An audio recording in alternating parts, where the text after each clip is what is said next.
Okay, this video is quotes of Saul Alinsky. Saul Alinsky was a community organizer guy, political activist. He wrote a very famous book called Rules for Radical. And it's basically how to fight dirty in politics. He lived from 1909 to 1972. And basically community organizers, basically a little bit like saying Democrat, a little bit like saying member of the Communist Party, okay? And I just shared this with you because I think with the recent death of Charlie Kirk, it's becoming more clear who the traditional American Christian conservatives are versus who the left is, okay? I recently released a video just today called A Tale of Two Holidays. It was a rerun, but it basically summarizes the difference between, how the Christians see Christmas and then how the Democrats, Communist Party sees Christmas. They don't want any Christmas. They want winter break, okay? They want to get rid of anything Christian. But I just want you to see how nasty Saul Alinsky is. He's brilliant, okay, but there's sort of a sinister evil to it all. It's all about how do you destroy something? How do you destroy an institution? How do you destroy Christianity, the Boy Scouts, or whatever other good American institution there is? So here he goes. He says, The Prince was written by Machiavelli for the haves on how to hold power. Rules for Radicals is written by the have-nots on how to take it away. Ridicule is the most powerful weapon. It is almost impossible to counterattack ridicule. Also, it infuriates the opposition, who then react to your advantage. Control healthcare, and you control the people. Control healthcare, and you control the people. Pick the target, freeze it, personalize it, polarize it, cut off the support network, and then isolate the target from sympathy. Go after people, not institutions. People hurt faster than institutions. This is cruel but very effective. Direct, personalized criticism and ridicule works. Keep the pressure on with different tactics and actions and utilize all events of the period for your purpose. Action comes from keeping the heat on. No politician can sit on a hot issue if you make it hot enough. Have you noticed how, for the last 30, 40 years, all the midstream media will all gang up on a person together. And, they'll just be accusing them of something their own party's done 1,000 times, 1,000,000 times. But they will keep that pressure up on that person and try to get them to crack, to apologize, or to admit they were wrong or something like that. And it's basically if somebody's an idiot, they'll say you're an idiot. But if the person's not an idiot, then they say you're an asshole, okay? So let's keep going here. Humor is essential to a successful tactician because the most potent weapons known to mankind are satire and ridicule. A good tactic is one that your people enjoy. Always remember the first rule of power tactics. Power is not only what you have, but what your enemy thinks you have. Whenever possible, go outside the expertise of the enemy. The target is always trying to shift responsibility to get out of being the target. There is a constant squirming and moving and strategy on the part of the target. The forces of change must keep this in mind and pin that target down securely. If an organization permits responsibility to be diffused and distributed in a number of areas, then attack becomes impossible. Never let a crisis go to waste. True revolutionaries do not flaunt their radicalism.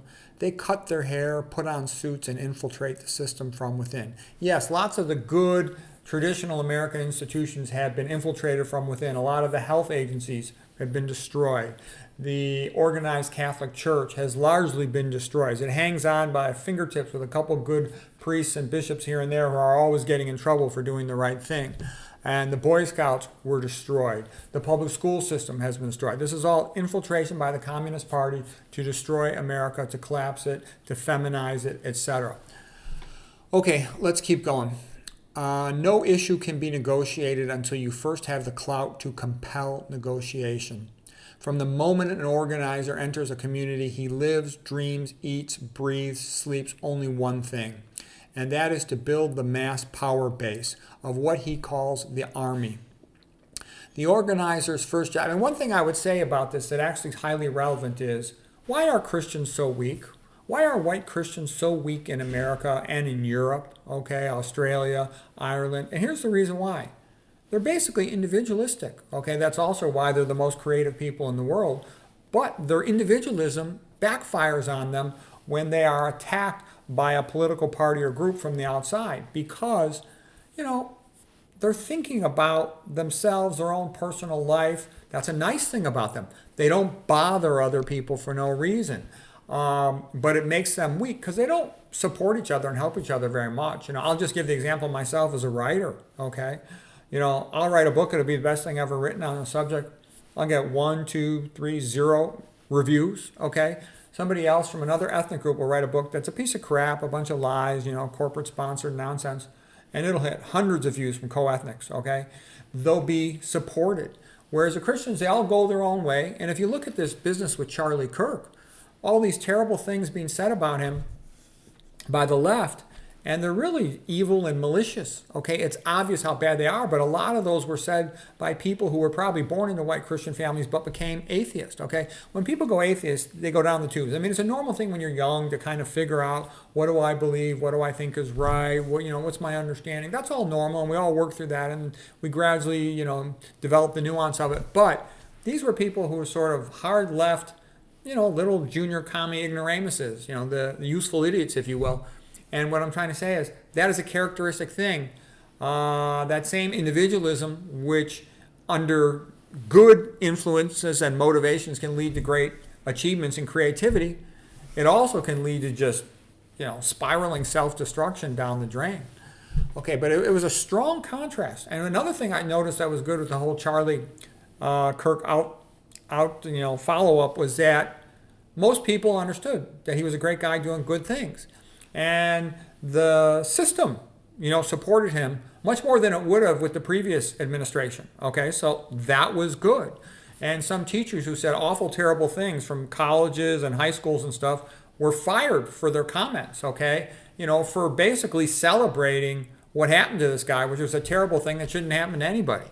But it really sort of, you know, took the mask off for just how disgusting and evil the left is. Remember, the goal of the left is genocide, slavery. It's like all death. Celebrates abortion, celebrates divorce, celebrates feminism, which is Satanism, celebrates men and women not getting along.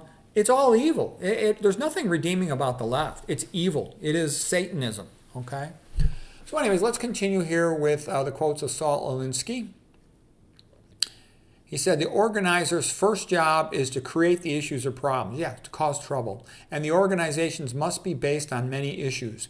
The organizer must first rub raw the resentments of the people in the community, fan the latent hostilities of many of the people to the point of overt expression. He must search out controversy and issues rather than avoid them.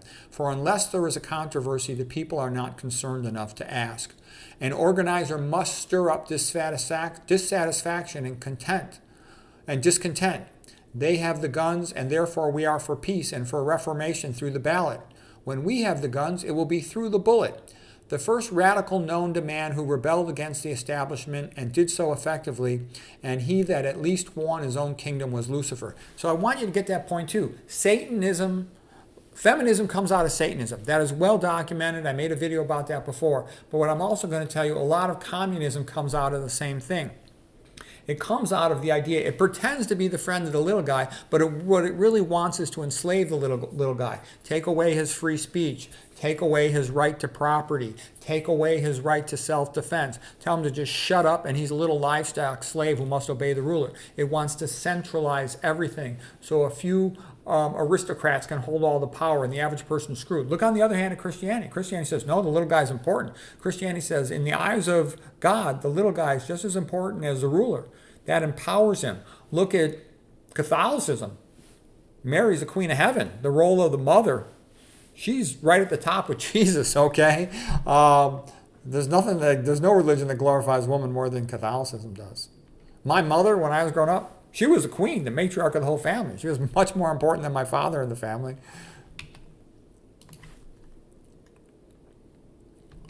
Okay, just finishing up here with Saul Alinsky rules for radicals. You know, the celebrator of Lucifer. He says, before men will act, the issue must be polarized. Men will act only when they are convinced their cause is 100% on the side of the angels and the opposition is 100% on the side of the devil. The organizer knows there can be no action until issues are polarized to this degree. Power goes to two poles, to those who've got money and to those who've got people. And what usually happens in politics is money buys people. It's like one billionaire pervert can buy lots and lots of people to do bad things, okay? And then you throw in a couple affirmative action puppets, a bunch of useful idiots, and all of a sudden they're stirring up all kinds of trouble.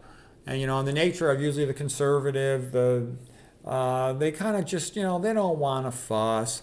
But they've been abused and pushed so far. And what just happened to Charlie Kirk, what just happened to that lady, that Ukrainian lady on the train, Irina, it's disgusting. It's a disgrace. And these lefties, what are they doing?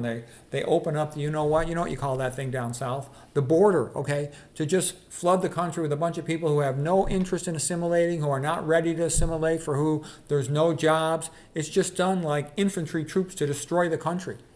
So I think the American people have really had it with this. And it's nice to see, you're seeing this now. It's not just coming from a couple of YouTube channels here and there. It's coming from over the place, from the news channels, from political commentators. I think tons of people have had it with the left. And they're going to leave it because it deserves to be left. It's evil. It's the force of Satan. It wants to bring back slavery to America. Americans don't want to be slaves. We want to be free.